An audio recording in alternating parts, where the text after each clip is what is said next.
Do you feel like you are a nobody? Do you feel like there's nothing good happening in your life? Do you feel like a failure? Do you feel like a letdown? Today I'm going to show you how God uses what you term as nothing, what you consider useless, what you consider no longer relevant for His glory.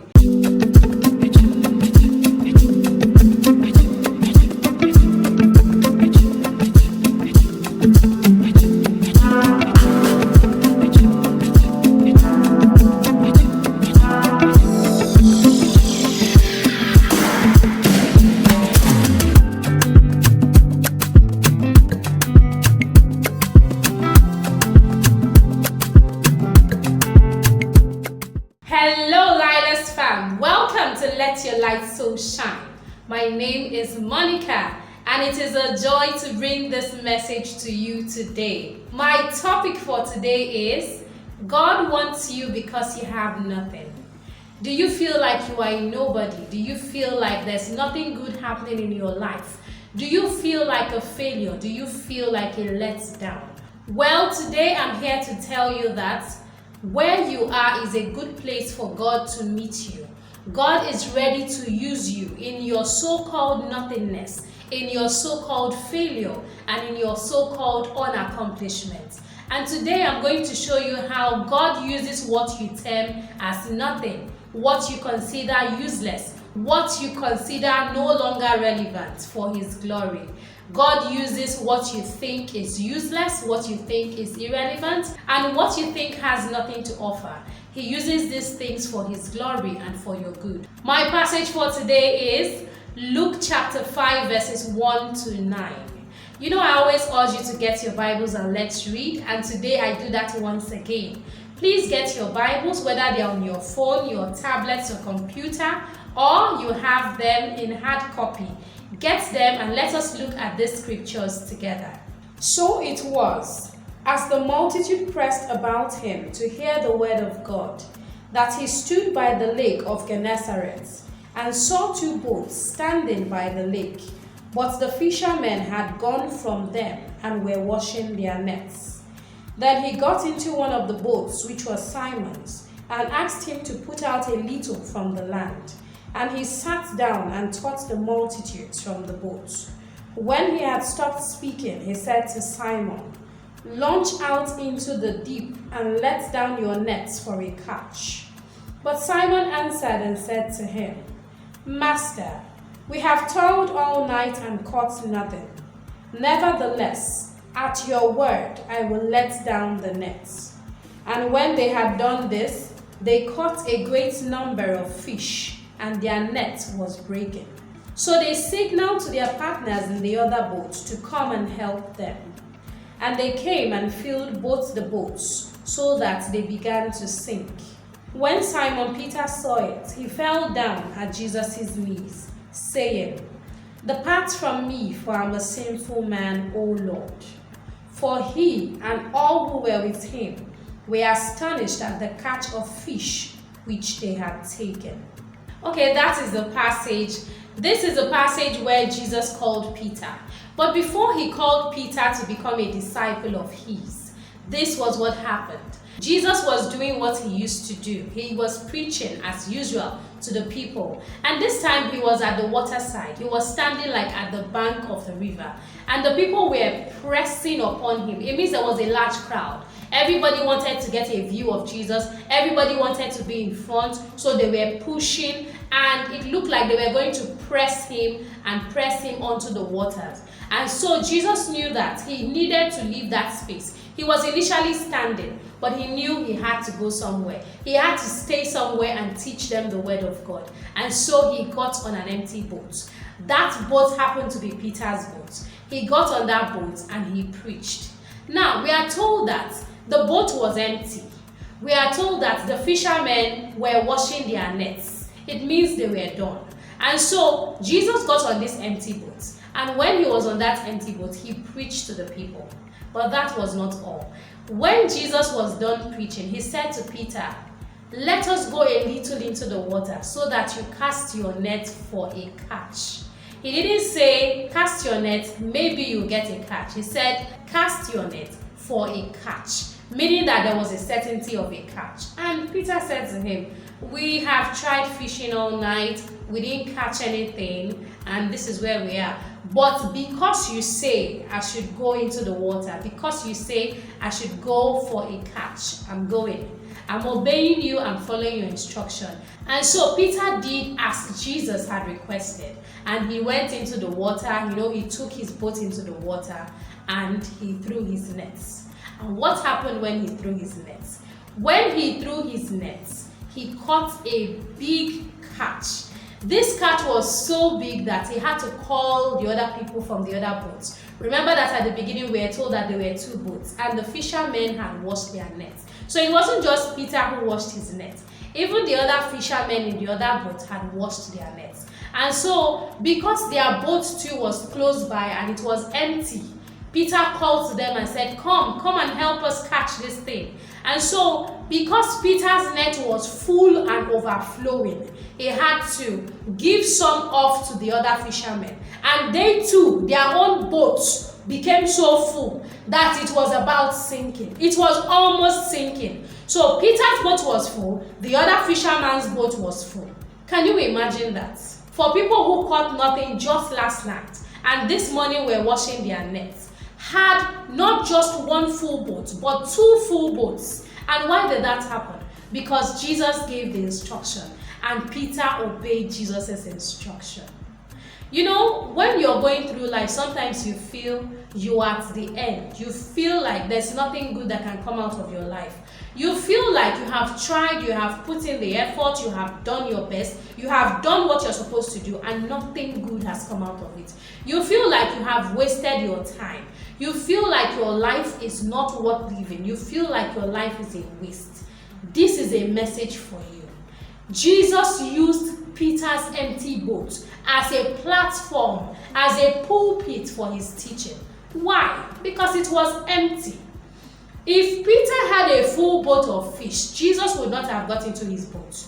If Peter was still on the waters and had not come to shore to wash his nets, Jesus would not have had the opportunity to get onto Peter's boat. And in fact, Peter would not have got the privilege of having Jesus in his boat. Not just in his boat, but to give him a word that says, go and get a catch. And not just that, to tell him that he will become a fisher of men and make him his disciple. Peter would not have been blessed with that privilege. It is the same thing for us. Are you at the bottom? Can everybody look at you and say, this one is done with, this one is a failure, nothing good has come out of this one? But in all honesty, that you're putting in the work. In all honesty, that you're trying your best. In all honesty, that is not lack of effort that puts you where you are. It is not laziness that has kept you at the bottom. You know that you're putting in the effort. You know that you're putting in the work. And you know that you're putting in the time and energy. But still, nothing comes out of it. Still, you cannot get something worthwhile for your efforts. If you are there, if this is what you're experiencing, I'm saying to you today, Jesus is willing to meet you where you are. With your emptiness, in your struggle, in your nothingness, in what you call failure, Jesus is ready to meet you there. Just as he met Peter when Peter had got up and said, enough is enough. I am done with this fishing thing. It's not working. I need to just probably come back another day. And Jesus said to him, go and get a catch. Go get a catch. There's something waiting for you there. And Peter said, because you say so. Because you give your word. Because you have instructed me, I will go, Master. And when Peter saw the great catch, that awesome catch that did not only fill his boat, but filled another boat, Peter just fell to his knees and said, Lord, I'm in awe. Lord, this is awesome. He was blown away and he knew that Jesus is indeed the Son of God. That is the experience you're going to have. You are going to have an experience with Jesus that blows your mind. You are going to have an experience with Jesus that tells you that that thing you call failure is actually a pulpit that God can use for his glory. That thing you call done, that thing you call irrelevant, that thing you're calling useless is what Jesus can use to not just bring the word of God to the people, but to bless your life, to impact your life, to put you in awe and to amaze you. That is what Jesus can use. You know, there's how you can be so busy. That's how you can just be so preoccupied. You have so much on your mind. It's like you cannot see straight. You have everything planned out. Every minute you're preoccupied. There's no space. There's no time. You're like moving. You're almost robotic. Do you know that sometimes, like that, it is difficult for you to hear God? Have you considered it? It is difficult for you to hear God when you are very busy. I assure you. Except if you make out time. If, like Jesus used to do, you go and pray alone, you make out time to commune with God on a daily basis. Unless you do that, you will not be able to hear God and miss all that noise, and miss all that busyness, and miss all those activities. You may miss the word of God. And so sometimes, life just makes you just take a halt. You just take a pause. And it's like, everything comes crashing like, hold up a minute. You've been doing this activity for too long. Hold up a minute. Where is the time for God? Where is the space for God? Where is the God magic? That's what life does to you. That's why sometimes you see that something happens and it's like you now slow down. It's like you were going on 1,000 kilometers per hour and you didn't realize it. And all of a sudden, whoop, something happens. Maybe your tire just burst. Maybe your car just stops. Maybe you run out of fuel. Something just happens and you just stop. And you're like, oof, okay. That was a lot of acceleration I was doing there. All right. Let me pause. I didn't realize I was going at that pace. I didn't realize I was so fast. I didn't realize I was speeding up. Let me pause. And then you pause. And do you know that it is in that pause that you will hear God? Because God cannot compete with the noise. God cannot compete with anything. And so God cannot compete with all those many activities in your life. And that is why He gave us the gift of the Sabbath. Because He said, I want a time for us to commune. I want a time to spend time with you alone. I want a time for us to work on our relationship. Work during the 6 days. But that 7th day, leave it for me. It is for me and you. It is for us to build our relationship. It is for us to make sure we are okay. That is the gift of the Sabbath day.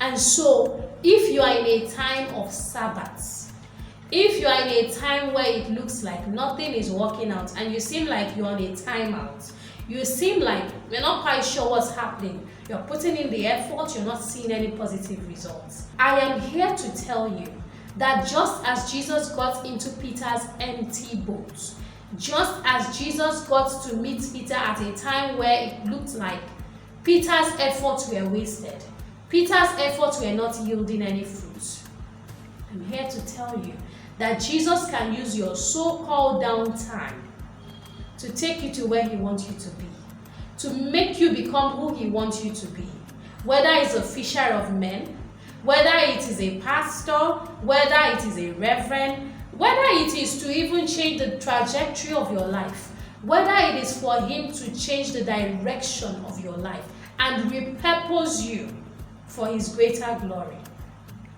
I'm here to tell you that Jesus can use your downtime. I'm here to tell you that that time is not being wasted. As long as you are not idling away, as long as you're not being lazy, as long as you're putting in the efforts and God sees your efforts, He is going to bless your efforts. He is not just going to give you a bountiful harvest that will amaze not just you but everybody around you. He is also going to direct you to become who He wants you to be. He is going to redirect you.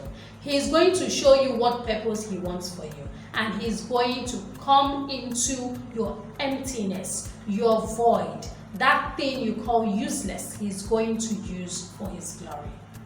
I hope this message has blessed you. I hope this message has told you that downtime does not mean that God cannot work on you. And I hope this message has reminded you that God is the God of all seasons and all times. And He can use whatever season, whatever time for His glory. So keep doing what you do. Even in your so-called emptiness, God can come in and work a miracle for you. If you've been blessed by this message, please drop your comments below and tell me how this message has positively impacted you. Also, if you want to watch more of such videos, please subscribe to this channel. Simply click the subscribe button today. It is free. You do not have to pay. Please subscribe to this channel today. Also, do not forget to click the notification button so you'll be notified as soon as I update. Please like and share my videos. I enjoyed bringing this to you and I hope it has blessed you. Thank you very much for watching, especially to the very end. Wherever you are, whatever you do, let your light so shine. I'll see you next time. Bye for now. Please subscribe, click the notification button, like this channel, share our videos, and follow us on social media. Thank you very much.